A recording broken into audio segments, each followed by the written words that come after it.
믿음으로 말미암아 의롭다 하심을 얻는다. 이 말을 이신칭의 교리라고 하죠. 여기서 믿음을 어떻게 이해하느냐가 매우 중요합니다. 믿음으로 말미암아 의롭다 하심을 얻는다. 여기서 믿음에 대한 이해가 너무나 중요합니다. 종교개혁 전통은 이 믿음을 행위와 대립하는 것으로 이해했습니다. 그래서 행위가 아니라 오직 믿음, 오직 은혜를 강조해왔죠. 그런데 믿음만 지나치게 강조하다 보니까 상대적으로 행위는 소홀히 여겼습니다. 그래서 기독교가 값싼 은혜의 종교라는 그런 불명예스러운 말들도 들어오고 있죠.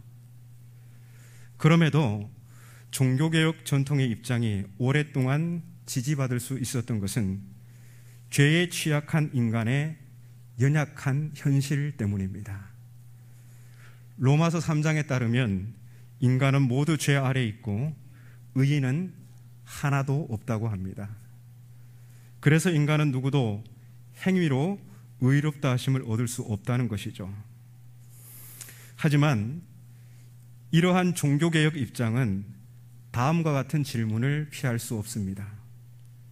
인간은 연약한 존재이기에 그래서 행위와 상관없이 오직 하나님의 은혜로 구원을 받는다면 우리가 어떻게 살아도 하나님의 구원은 절대 취소될 수 없는가? 또 이런 질문이 있습니다. 신구약의 일관된 신념은 행위 심판 원칙인데 오직 믿음, 오직 은혜라는 교리를 내세워 하나님의 원칙을 뒤집는 것은 과연 정당한가? 여러분은 어떻게 생각하십니까? 쉬운 질문이 아니죠? 근데 로마서 3장에 나오는 인간은 모두 죄 아래에 있다. 의인은 하나도 없다. 이런 선언은요, 하나님을 떠난 인간의 실존을 이야기하는 겁니다. 그 이후에 복음 이야기가 나오죠. 복음은, 이 복음 안에는 이러한 인간의 실존을 극복할 수 있는 힘이 있다는 겁니다. 복음이 복음인 것은 능력이 있어서 복음인 거예요. 복음이 그러한 능력이 없다면 그건 복음이 아닌 것이죠. 종교개혁 전통의 입장을 취하고 있으면 성경에는 불편한 부분이 너무나 많습니다. 특히 종교개혁 입장은 행위를 강조하는 마태복음이나 야고보서, 히브리서, 그리고 복음에 대한 바울의 입장과 상당히 충돌됩니다. 그래서 행위를 강조하는 구절들은 적당히 비껴가거나 성경에는 있지만 없는 것처럼 치부해버리죠. 그 유명한, 그 위대한 마틴 루터도 야고보서는 성경 맨 뒤에 두었어요. 그리고 이 야고보서의 별명을 지푸라기 서신이라고 했습니다. 그리고 쳐다보지도 않았습니다. 행위를 강조하니까요.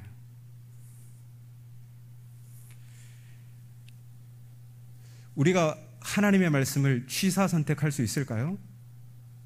없겠죠. 내 구미에 맞으면 아멘하고, 그렇지 않으면 성경의 권위에는 도전할 수 없으니 그냥 모른 척하거나 덮어버립니다. 그렇다면 우리가 이렇게 한번 생각해 볼 수도 있지 않을까요? 혹시 우리가 믿음에 대한 충분한 이해가 없는 것은 아닐까? 아니면 우리가 믿음의 다양한 측면들 중에 어느 한 부분만 붙잡고 있는 것은 아닐까? 그래서 이쯤에서 우리가 믿음에 대해서 다시 한번 생각해 봐야 하는 것은 아닌가? 종교개혁 전통의 입장에 있다면 이 종말의 결산을 예고하는 마태복음 25장도 그리 석연치 않을 것입니다. 오늘 본문 달란트 비유나 이어지는 양과 염소 비유는 모두 행위 심판 원칙을 강조하고 있습니다. 이 본문을 다르게 해석할 여지는 없는 듯 보입니다. 그래서 달란트 비유는 종종 직분에 충성한 사람에게 상이 있다는 것을 말하는 정도에서 그칩니다. 하지만 달란트 비유는 주인의 명령에 충성한 종은 종말의 구원잔치에 초청받아 즐거움을 얻게 될 것이고, 주인의 명령에 불충한 종은 바깥 어두운 데로 내쫓겨서 슬피 울며 이를 갈게 될 것입니다. 자, 이러한 주인의 날카로운 심판은 주인의 명령에 반응한 종의 상반된 행위에 따른 것입니다. 곧 심판의 서로 다른 양상, 주인의 즐거움에 참여하고 바깥 어두운 데로 내쫓겨서 슬피 울며 이를 가는 이 두 양상은 충성과 불충의 결과입니다. 여러분, 엄청나게 불편하죠? 이런 이야기가. 그렇지 않습니까?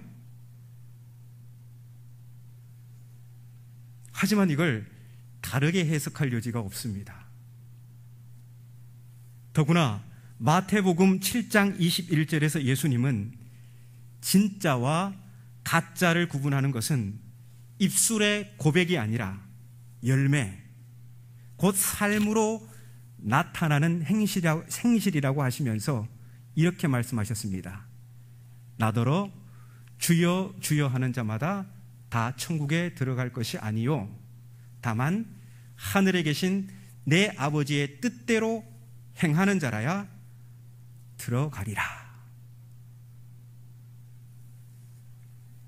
다시 오늘 본문 25장으로 돌아와서 주목할 것은 종말의 심판에서 주인이 베푸는 구원에 초청받은 종, 이 종을 꾸며주는 말이 있습니다. 착하고 충성된 종에서 이 충성이라는 낱말을 좀 주목해야 합니다. 이 충성이라는 단어가 이 헬라어로 피스티스입니다. 피스티스. 이 피스티스가 바로 신약 성경에서 믿음이라는 단어로 번역됩니다. 퀴즈 하나 낼게요, 제가. 성령의 9가지 열매, 갈라디아서 5장 22절 23절에 나오는 성령의 9가지 열매 중에서 믿음이 있을까요, 없을까요?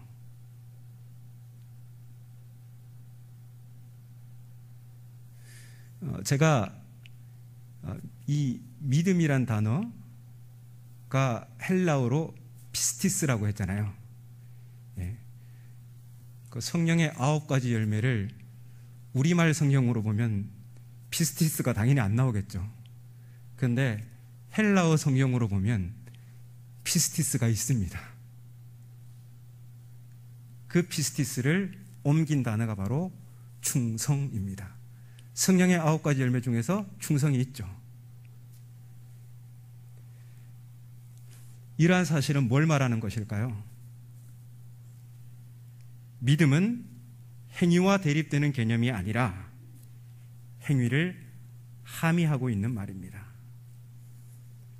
이 피스티스에는 여러 복합적인 의미가 있습니다.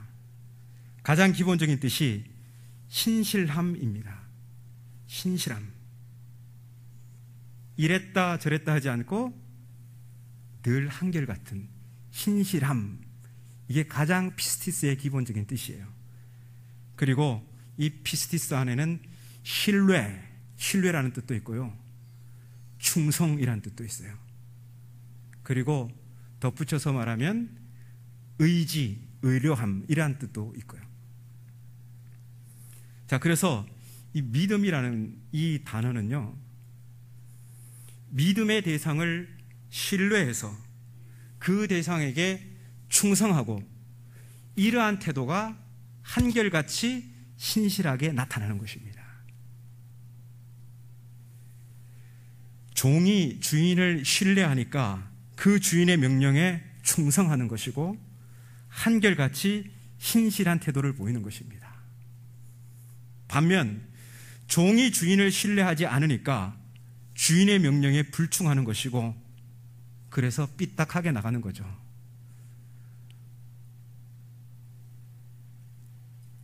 우리 인간관계에서도 그렇지 않습니까? 뭐 상하관계가 있다면 회사나 어느 공동체나 내 위에 누군가를 신뢰하지 않으면 충성이 됩니까? 안 됩니까? 안 되죠. 삐딱하게 나가는 거죠. 인간관계도 그렇습니다. 물론 거기에 이해관계에 얽혀 있으면 그것 때문에 어쩔 수 없이 마지못해 하는 경우는 있지만 말입니다.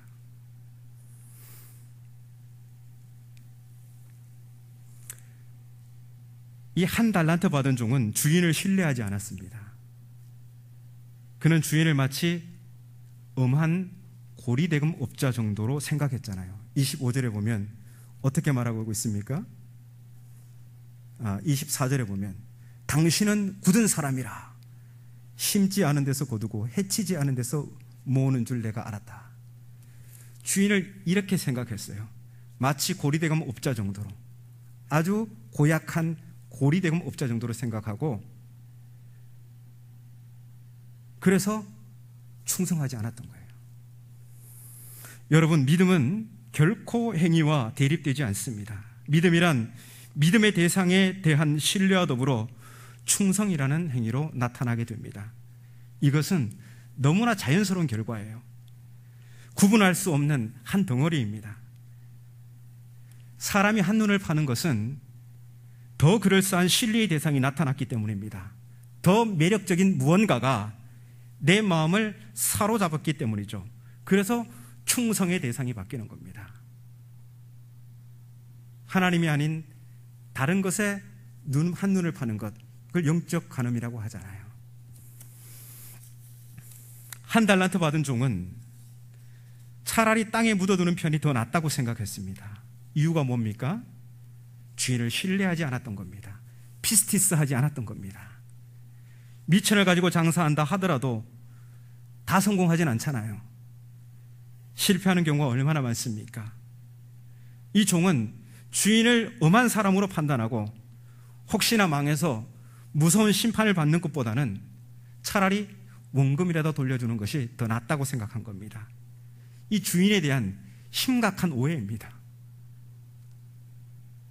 이런 심각한 오해가 오늘 우리에게 어떻게 나타날까요? 행위심판 원칙을 불편해하는 사람들은 이렇게 말합니다. 사람이 어떻게 율법을 다 지킬 수 있습니까? 완벽한 순종이 어떻게 가능합니까? 성경에 어디 그런 요구가 있습니까? 여러분, 성경에 어떤 그런 완벽주의적인 발상이 있습니까?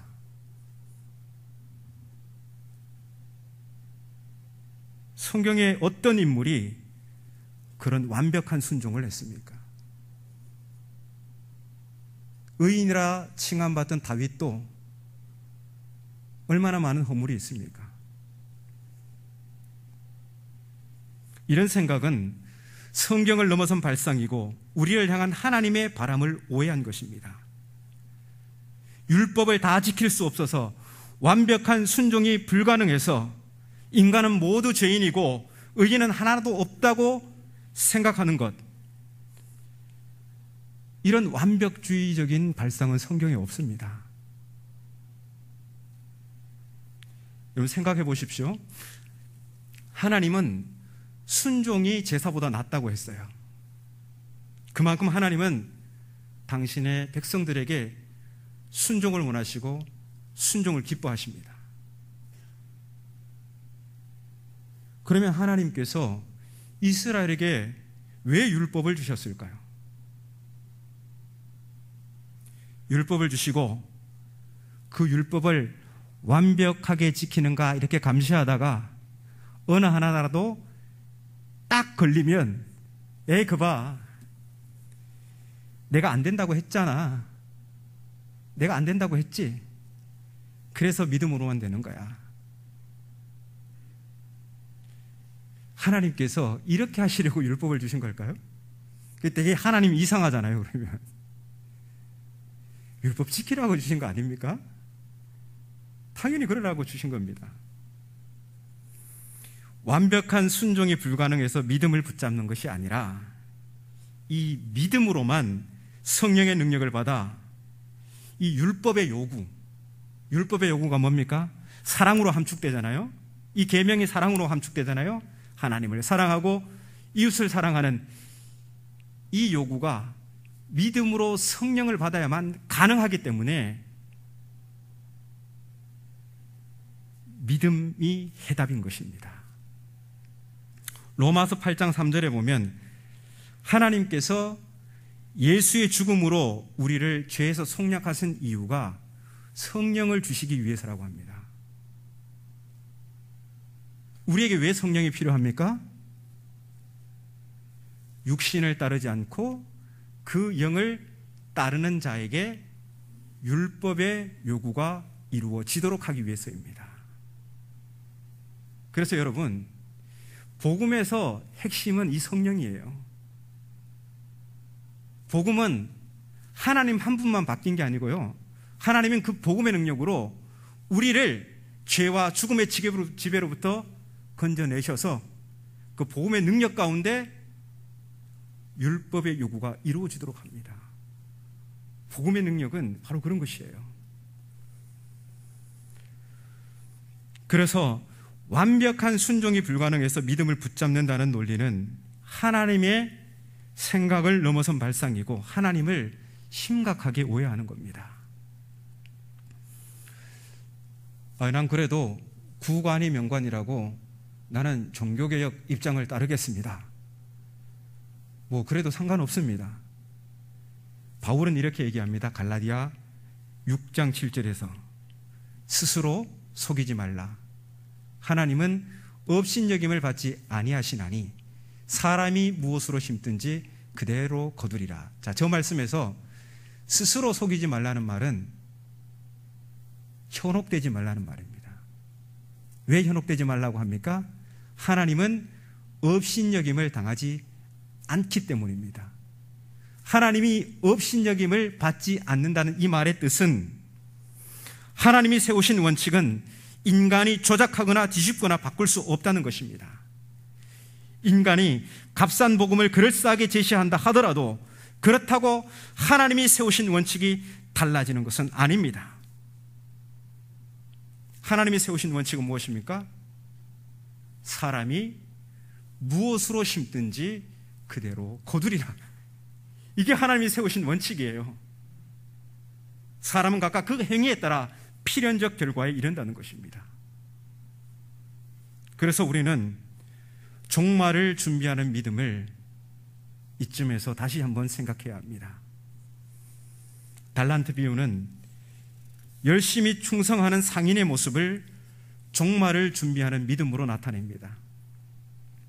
이것은 각각 재능에 따라 부여받은 직분이나 임무에 충성하는 믿음으로 해석할 수 있습니다.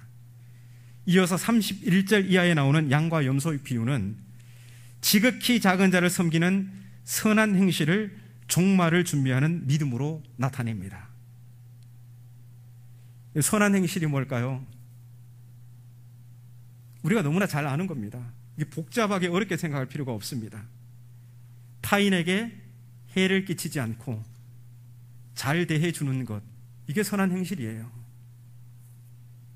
무한경쟁 사회에서 뒤처진 타인을 배려하고 소외된 작은 자를 돌아보는 것, 누군가는 1등한 사람 막 축하해주고 함께 즐거워하는데 어떤 사람은 저 뒤에 낙오된 사람 그쪽으로 가서 그 사람을 이렇게 세우고 부축해서 함께 걸어가는 사람, 이 세상에는 그런 선한 행실을 하는 사람도 있어요.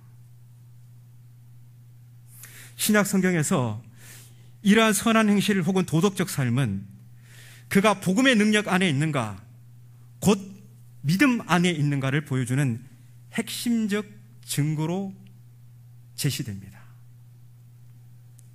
갈라디아서 5장에 언급된 성령의 열매들은 하나같이 이 성령의 능력으로부터 나오는 선한 행실입니다. 하지만 오늘 강단에서는 복음의 역할이 영혼 구원이지, 아니 복음의 역할이 영혼 구원이지 도덕적 삶과는 무관하다고 공공연히 주장합니다. 그런데 디도서 2장 14절을 보면요, 예수 그리스도께서 우리를 위해 자신의 생명을 주신 이유를 이렇게 설명하고 있습니다. 우리 함께 읽어볼까요? 자, 시작. 그가 우리를 대신하여 자신을 주심은 모든 불법에서 우리를 속량하시고 우리를 깨끗하게 하사 선한 일을 열심히 하는 자기 백성이 되게 하려 하심이라. 아멘. 자, 이 말씀에 따르면요, 저 화면에 조금 더 보여주세요. 이 말씀을. 자, 이 말씀을 보시면요, 예수께서 우리를 위해 자신을 주신 이유가 당신의 피로 우리를 깨끗하게 하셔서 선한 일을 열심히 하는 자기 백성이 되게 하시기 위해서입니다. 여기서 선한 일은 도덕적, 윤리적 실천을 가리키는 것입니다. 그리고 이러한 선한 일을 열심히 하는 사람이야말로 자기 백성이라는 것입니다. 예수님의 속죄의 사역이 영혼 구원을 위한 것으로 알고 있는 것과 상당히 차이가 있죠. 그런데 알고 보면 그게 그 말이에요. 저 말씀이 영혼 구원이에요. 여러분, 영혼 구원이 무엇입니까? 영혼 구원. 우리 많이 말을 하잖아요. 영혼을 구원해야 된다고, 영혼을 구원해야 된다고. 우리가 얼마나 많은 말을 합니까? 이 영혼 구원을 잘못 이해하면 1세기부터 이단으로 규정된 영지주의로 빠지게 됩니다. 영지주의는 영혼은 아주 우등한 것이고 영원한 것으로 생각하고요, 육체와 물질은 아주 열등하고 결국 폐기될 것으로 이렇게 이해합니다. 이게 영지주의 사상이에요. 그래서 이 육체와 물질 세계를 부정하고 이 물질 세계로부터 영혼을 탈출시키는 것, 저 우주 어딘가로 탈출시키는 것이 영혼 구원이라고 합니다.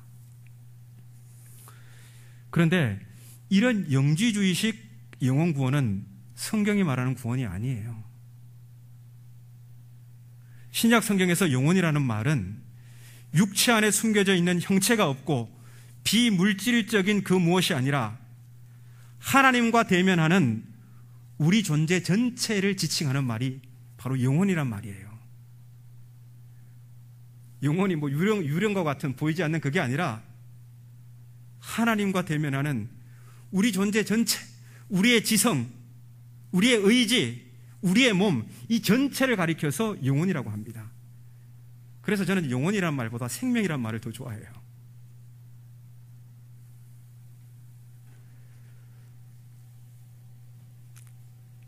그래서 영혼 구원이라는 말은요, 육체적 욕망에 이끌려 살아가던 우리가 예수 그리스도를 믿고 성령에 이끌려서 선한 일을 열심히 하는 하나님의 백성으로 살아가는 것, 이게 바로 영혼 구원이에요.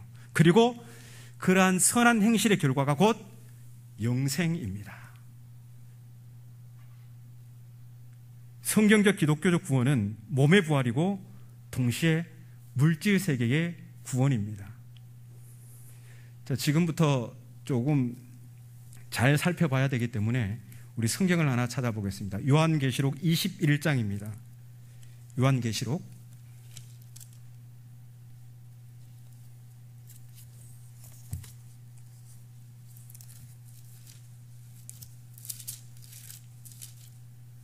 21장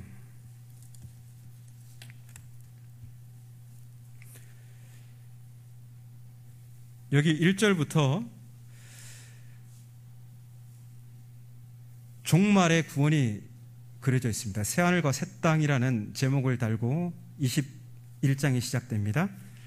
여기에 보면 종말의 구원 시나리오가 그려져 있습니다. 자, 이 구원은 2절에 보시면요, 2절에 보시면 21장 2절에 보시면 결혼 이미지로 나타납니다. 하늘로부터 거룩한 성 새 예루살렘이 지상으로 내려오죠. 그 모습이 얼마나 눈부신지 신부가 남편을 위하여 단장한 것 같다고 합니다. 그리고 3절에는 하늘로부터 내려온 새 예루살렘이 이 물질 세계와 결합하는 이미지예요. 3절에 보면 하나님의 장막이 사람들과 함께 있음에, 이런 말씀이 있잖아요. 자, 이게 바로 하늘의 예루살렘과 이 지상의 땅이 결합하는 이미지입니다. 자, 2절에서 거룩한 성 새 예루살렘이란 말이 3절에서는 하나님의 장막이란 말로 쓰였죠. 자, 이 하나님의 장막이 사람들과 함께 있다고 합니다. 즉 물질 세계와 함께 결합한 것입니다. 갱신된 지구죠. 물질 세계의 부활입니다. 갱신된 물질 세계, 몸이 부활한 성도, 하나님은 그곳을 거처로 삼으셔서 믿음으로 울며 씨를 뿌린 모든 성도의 눈물을 그 눈에서 닦아주십니다. 4절에 보시면 이제 그곳은 사망이 없고 애통하는 것이나 곡하는 것이나 아픈 것이 다시 있지 않습니다. 왜냐하면 눈물과 죽음과 애통과 아픔을 주던 처음 것들이 다 지나갔다.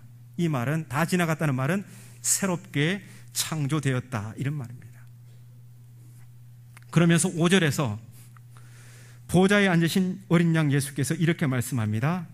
내가 만물을 새롭게 하노라. 새 창조, 창조의 완성입니다. 내가 만물을 새롭게 하노라. 그러면서 이런 말씀을 덧붙이시죠.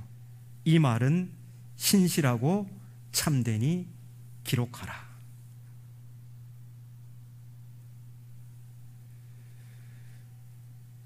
여러분이 알고 있던 천국상하고 같습니까? 틀립니까? 몸은 부패하고 우리의 영혼이, 그 영혼이 뭔지도 우리 사실은 몰라요. 굉장히 추상적인 거예요. 그 영혼이 저 우주 어딘가에 가서 그게 천국으로 생각하고, 이거는 철학자 플라톤이 만들어 놓은 천국이에요. 기독교와 그리스 철학이 만나서 만든 천국상이에요. 근데 우리는 이 성경을 주목해야 되죠. 하나님은 우리의 육체와 이 물질 세계를 부정하지 않습니다. 이런 말이 있죠. 내일 지구의 종말이 오더라도 나는 한 그루의 사과나무를 심겠다. 이 말은 종말을 준비하는 그리스도인의 믿음을 잘 말해주고 있습니다. 종말을 이 물질 세계로부터 영혼을 탈출시키는 것으로 이해한다면 결코 이런 말은 할 수 없죠. 우리가 내일이면 이 물질 세계로부터 우리의 영혼이 탈출한다면 왜 여기에 사과나무를 심습니까? 그건 어리석은 짓이고 멍청한 짓이죠. 내일 지구의 종말이 오더라도 한 구리의 사과나무를 심는 것은 하늘로부터 내려오는 거룩한 성 새 예루살렘을 맞이하기 위한 꽃단장입니다. 하늘의 장막도 꽃단장을 한 신부처럼 내려온다면 우리가 그 신부를 맞이하기 위해서는 우리도 꽃단장 해야 되지 않겠습니까? 오히려 그날이 가까이 올수록 우리의 꽃단장 기술은 더 좋아져야 합니다. 화장 기술이 해가 거듭할수록 좋아지듯이 우리 그리스도의 믿음도 해가 갈수록 신실한 믿음으로, 충성된 믿음으로, 선한 행실의 믿음으로 그렇게 준비되어야 한다는 것이죠. 여러분, 우리가 그 종말을 기다리며 해야 할 꽃단장은요, 각자 재능에 따라 맡겨주신 일에 충성을 다하는 믿음이고, 믿음의 형제자매들이 서로 잘 지내면서 교회가 이 땅에 소유된 작은 자를 주님 대하여 섬기는 선한 행실로 나타나는 믿음입니다. 이러한 믿음이야말로 종말을 준비하는 믿음이고, 예수 그리스도께서 다시 오실 때에 심판을 이기고 승리하는 믿음입니다. 대림절 세 번째 주일을 보냅니다. 충성을 다하는 믿음, 선한 행실로 나타나는 믿음으로 다시 오실 예수님을 준비하는 우리 모두가 되시기 바랍니다.